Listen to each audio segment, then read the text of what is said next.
I'm Jessica Lani Rich, host of Inspire You and Me. It's an inspirational show where we talk to people who are making a difference.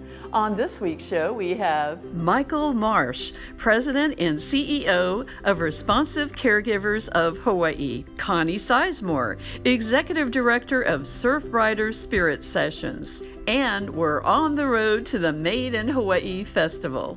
And be sure to stay tuned for the Animal Lovers Clip of the Week. We'll have all that and more, and we'll be back right after this. 5914-777. Shoot-a-doo-wah. Who's got the best deals in Vegas around? Who's got the good job? Shoot-a-doo. Call 5914-777 today. Vacations Hawaii. Vacations Hawaii. Vacations Hawaii. Good luck, we go play. 5914-777 today. Good luck, we go play.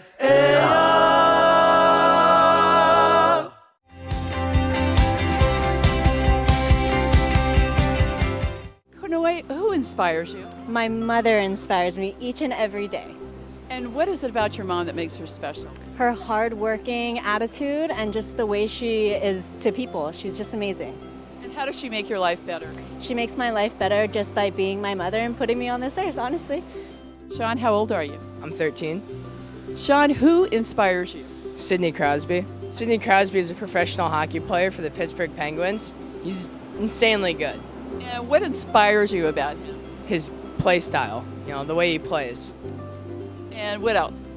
Just how he's able to move the puck so quick, how he's able to score such beautiful goals, how he's such a playmaker, how he leads his team, all that fun stuff. And how does he make you feel? Makes me feel pretty good. I mean, when I look at his highlights, it's obviously not I'm him, but no, he inspires me to be better, so it makes me feel good.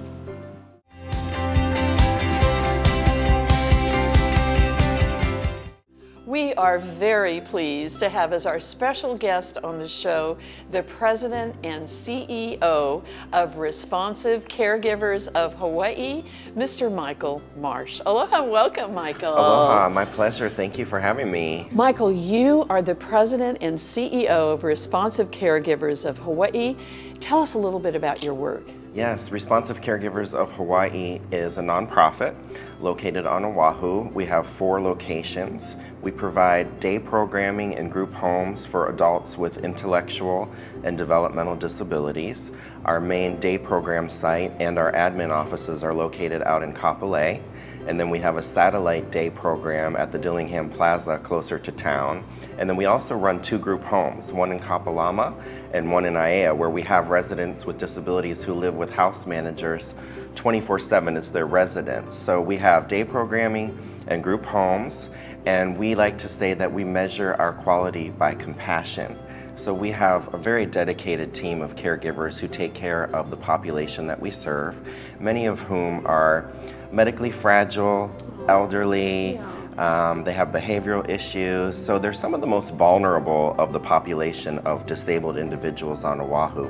Some of the other service organizations that provide day programming and other activities for this population will refer some of the more challenging behaviors, individuals with challenging behaviors, to our organization because they know our level of compassion is so high. We have a hard time saying no. Michael, before we talk about Responsive Caregivers of Hawaii, let's talk a little bit about you.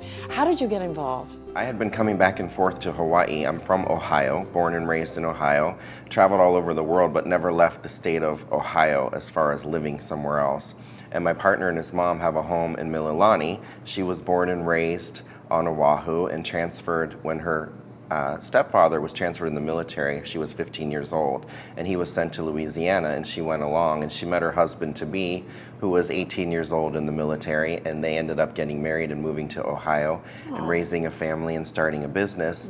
And they started coming back and forth with their family to Oahu and reconnected with a lot of her family here. And then I was coming back and forth, so I connected with family here. And she's now 83 and wants to spend her golden years here, so she says, you better find a job. So I started to look online at opportunities on Oahu. I obtained a real estate license, And this job was posted as president and CEO at Responsive Caregivers of Hawaii on the Hawaii Association of Nonprofit Organizations website. And I took a look at it and I thought, this sounds very interesting, kind of up my alley, because I had been working in fair housing. And I went back a few days later and they had expanded the job posting, and I thought, it sounds cliche, but it really was written for me.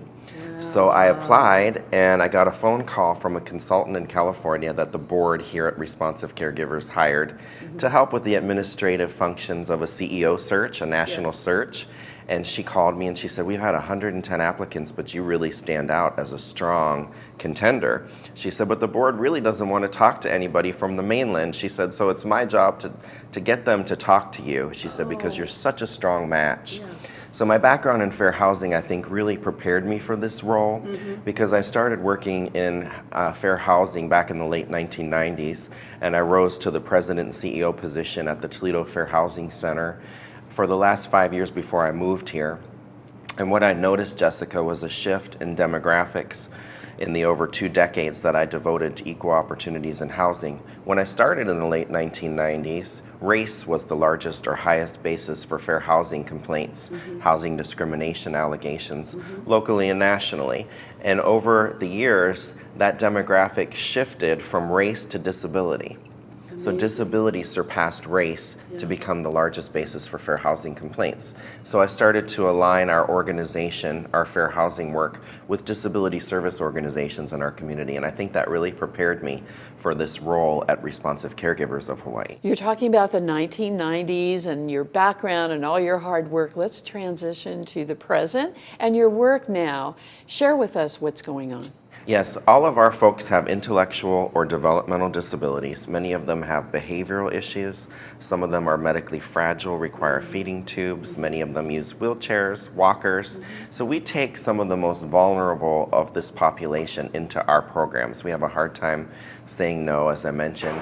And so we're known as a compassionate organization, and the disabilities run the gamut. They're all adults, so from 18 up into the 80s we have.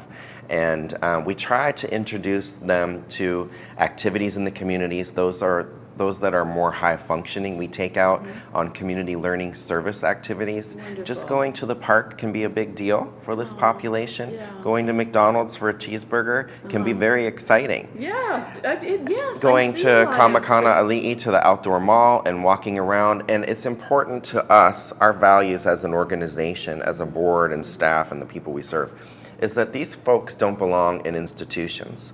They belong in the community like you and me. They're part of the community. So inclusivity and diversity is very important as far as our organizational values. You are obviously a compassionate, hardworking, caring human being. Michael, what inspires you? I think what inspires me, Jessica, and gets me out of bed and my feet on the ground every morning ready to go to work is that I can be a voice for those who maybe don't have a voice for themselves. Some of our people are nonverbal, so it takes special skills to try to draw from them what their interests are. So we operate from a person-centered thinking model. So in other words, instead of us telling you as a participant in our programs what activities you're going to do all day long, we like to try to draw from you or the people that are around you, maybe your guardian or family or caseworkers, what really are your passions and hobbies and what kind of brings some joy and meaning to your life. So one of the things that we've done recently is introduce learning activity stations into our day program centers. So we have an arts and crafts learning station, technology, music and dance, physical exercise. These are a variety or a menu of choices for our day program participants. And when you're there, you see the organization culture go from a flat line to full technicolor when you introduce music. People come to life when you introduce lei making, or we have a musician that comes once a month and plays his keyboard and sings songs, and the place just comes to life. Wow. So those kind of things inspire me and motivate me to be a voice for the voiceless and to counter any acts of discrimination, to try to protect some of them from the negative forces that might be out there in their lives. That is amazing inspirational words that you just said, because not everybody can do the kind of work that you're doing. True. It takes a very special human being to do that. And speaking of that type of work, people can get burned out. And can you share with us just a little bit about that? You're right, this kind of work is not for everybody, and I tell our direct support workers, our caregivers, every day that I believe they're doing God's work. Because it's not for everybody. I mean, they follow these folks, they take them to the restroom, they clean up after them if they have an accident. Some of them have to be fed with feeding tubes. That can be a 2-hour process. Loading them on and off of our accessible vans with wheelchairs is physically and emotionally draining. But they just seem to have this natural knack for caregiving. And many of our caregivers also are guardians and foster home providers for people with disabilities, so they really don't get a break. Oh my goodness. All day they're providing daycare, if you will, and then at home they're providing care for these folks. So yes, I'm very concerned about our over 50 people who are care providers becoming burned out or experiencing compassion fatigue. We just had a team building retreat the other day where we talked about our strengths and making sure that everybody has the skills and the things, for lack of a better word, that they need to do their jobs and to do their jobs effectively. And to try to teach them that when they have a full plate, it's not a negative thing to say no once in a while or to take something off your plate and give it to somebody else. So we try to level the balance in their lives and recognize that they are at risk of becoming burned out. And what they do is a vital community service to all of us by taking care of some of the most needy of our population. I don't mean needy in a negative way. It's just their abilities and their level of function. They need help. In closing, Michael, what is it about Responsive Caregivers of Hawaii that you'd like us to know that you haven't already shared with us? And if you could please give us your website address. Our website address is www.rcoh.org. And I really want people just to know about us. It doesn't do any good to be the best kept secret. And our organization hasn't really had the luxury of having somebody in my role who can sort of be an ambassador in the community to raise awareness about the population we serve, the programs that we provide for as far as daycare, group homes, transportation. All of those are vital community services that these folks wouldn't get anywhere else. So just know that we're there. If you have a loved one with a disability, please look us up and we can hopefully provide some either direct assistance or some referrals to other resources in the community. Well, Michael, I want to thank you so much for taking time out of your meaningful work schedule. You are definitely Michael on a mission, and I thank you so much for the wonderful, amazing work that you're doing in our community. My pleasure. Thank you for the opportunity to share our mission with your audience.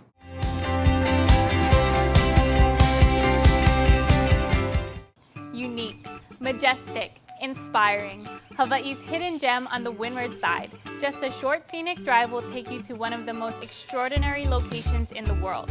We specialize in conferences, meetings, retreats, business functions, social events, and off-premise catering. Delectable cuisine, stunning panoramic views, and excellence in first-class service. Let Ko'olau Ballrooms and Conference Center make your event a memorable experience.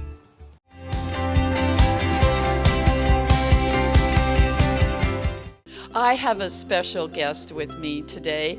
She is Connie Sizemore, the Executive Director of Surfrider Spirit Sessions. Aloha, welcome, Connie. Well, thank you so much for having me here today. Connie, thank you for having us here. What is Surfrider Spirit Sessions? Surfrider Spirit Sessions is an adult mentoring program for at-risk, adjudicated, and vulnerable youth. We use adult mentors and a metaphor of surfing to help kids through challenges in their adolescence.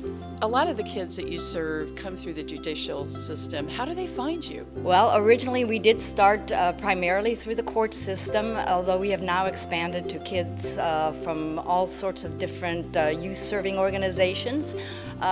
Kids are referred to us through their probation officer, judges, other youth serving organizations, and also self-referred by parents and aunties and uncles who need some help for their kids. So a lot of the kids that you help are kids who could be going down the road and getting into trouble, basically. Usually they've already burned some bridges. They're at a point where they need some kind of intervention, prevention, and assistance from another organization other than their homes. How does Surfrider Spirit Sessions help the kids? I think we teach our kids to learn something new like surfing, to build up their confidence and self-esteem, and to learn something brand new that maybe they never thought they could do. And then we take that and we teach them to apply to other areas of their life where they may be struggling. You have a success story to share with us about Alyssa, and I know she felt isolated. Tell us about her journey. Yes, Alyssa is one of our success stories. She is a young lady that she went through our program and she showed such leadership qualities and a love for surfing that she did an internship with us and is now actually a paid junior mentor that helps us organize our sessions on Saturdays. Her journey is not unique. I think you did mention that she did feel isolated. She had some depression going on. She was actually at a certain point suicidal in her life, thinking more about killing herself than graduating from high school. And so I think what happened with Alyssa is she learned some new skills. She learned that there were a lot of people that really cared about her, and she got on a better path, and she's been doing fabulous ever since. And we have a testimonial from Alyssa, and we're going to take a look at it right now.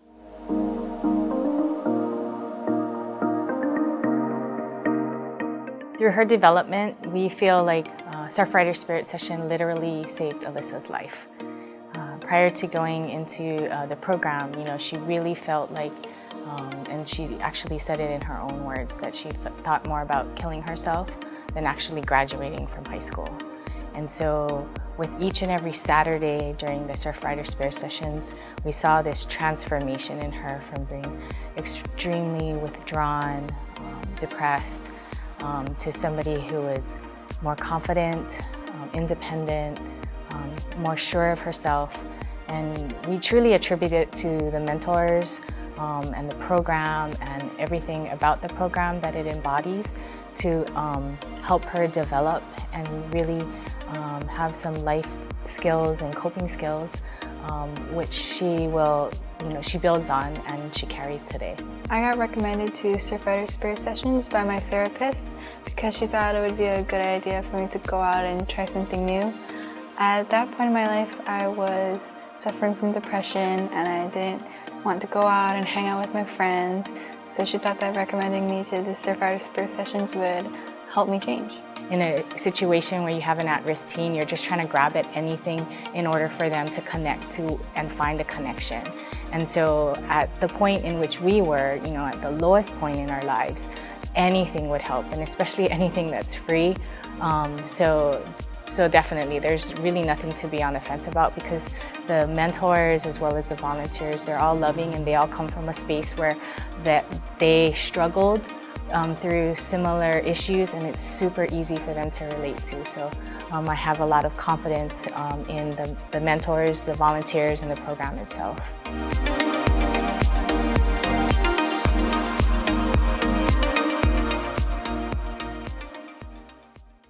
Connie, that was an amazing testimonial. What is it about Surfrider Spirit Sessions that you'd like us to know that you haven't already shared with us?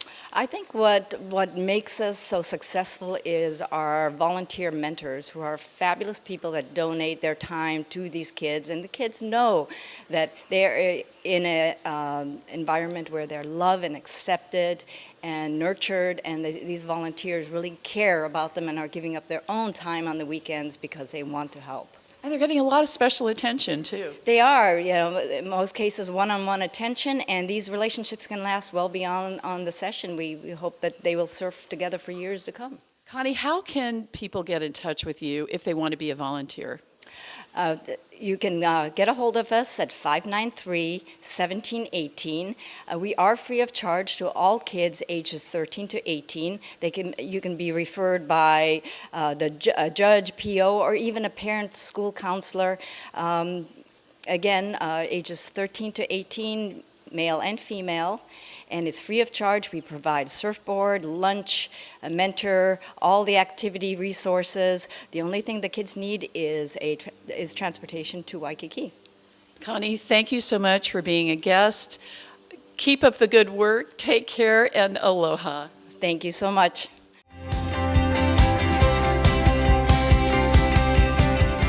When you feel like Vegas, there's just one place to stay. Grab a drink at the Holo Holo Bar. There's just one place to play. We got a fresh, hot look, a new sports book. We got those local meals, just like Auntie cooks. Aloha spoken here. Bet you find it at the cow. Book now at thecow.com.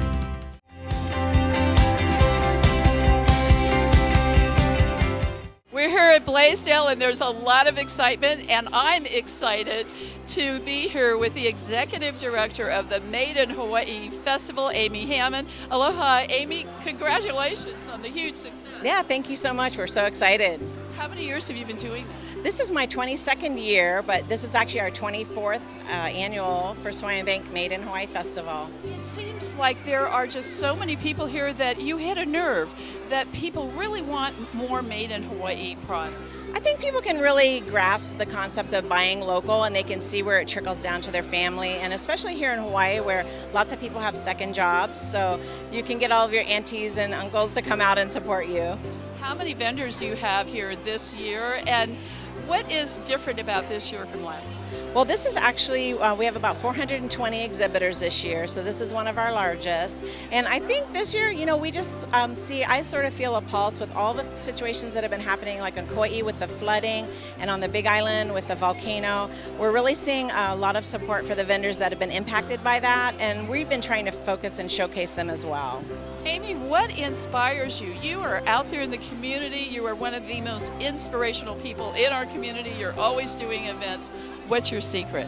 Well, thank you. I love what I do, and I can really see the direct benefit when I help people bring them into these events. I know that it makes a difference in their life, and they're able to grow their businesses, and that's just very rewarding to see their lives being improved. How many people attend the festival every year? Last year we had over 50,000 people, which was a record, and it's hard to believe, that many people can come, but it is over the course of 3 days, and it's amazing because it does generate a lot of revenue for the Hawaii economy.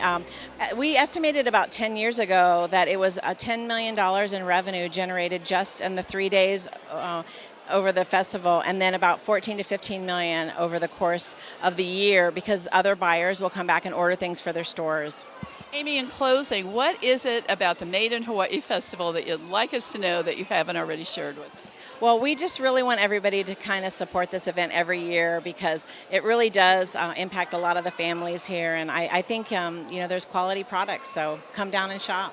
Amy, thank you so much. So good to see you. Thank you so much. Aloha. I'm here with Jeff Morgan with Jeff Morgan Design. Aloha, Jeff. Hi, how are you? I am great. This is so exciting. Tell us about your jewelry design. Well, thank you. I have a lot of fun doing it. It started out as a hobby. Then I retired a few years ago, and then now it's become full-time. Once I found out that I can get paid for what I usually would give away, I said, why not? Jeff, what inspires you? Basically, living here in Hawaii, nature, everything that goes on around me. I see art in just about anything. In closing, what is it about your designs, Jeff Morgan, that you'd like us to know? I'd say it's attention to detail. Okay, I don't let anything go out that I wouldn't want somebody that I know or myself wearing. Okay, I mean, if there's any flaw in it, slight or otherwise, it goes in the trash. Okay.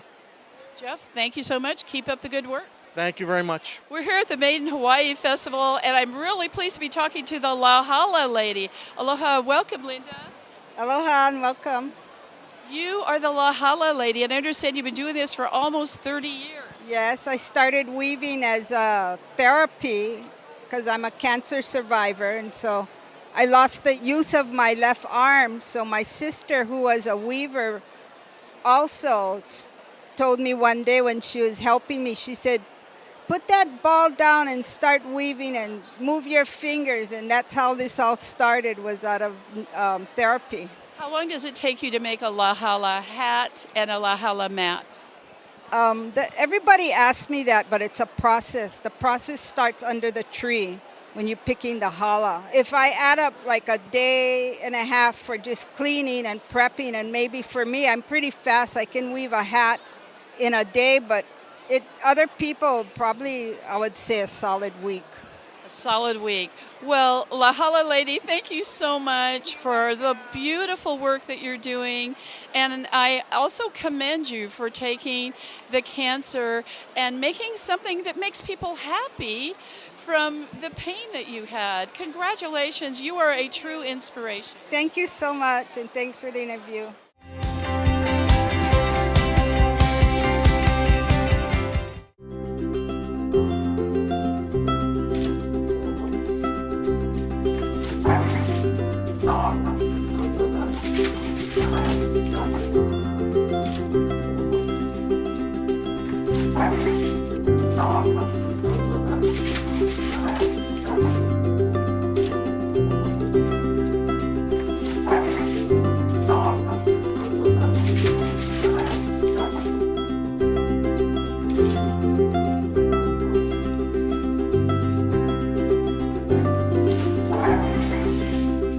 We hope that you've enjoyed our show this week. I'm going to leave you with a rich thought for the day, which is a gentle reminder that you are never too old to make another goal or to dream another dream.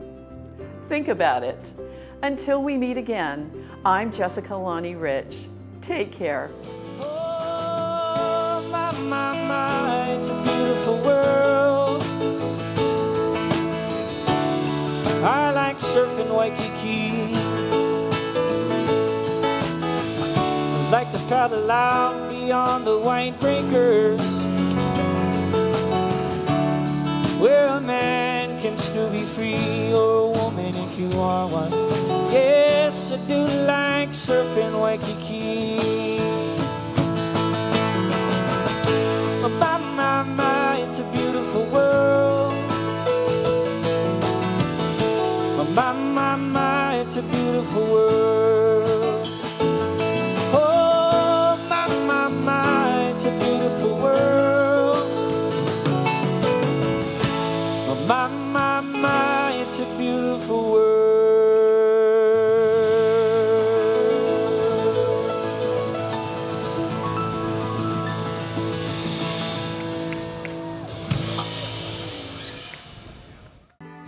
The hardest thing in life is letting go of a loved one.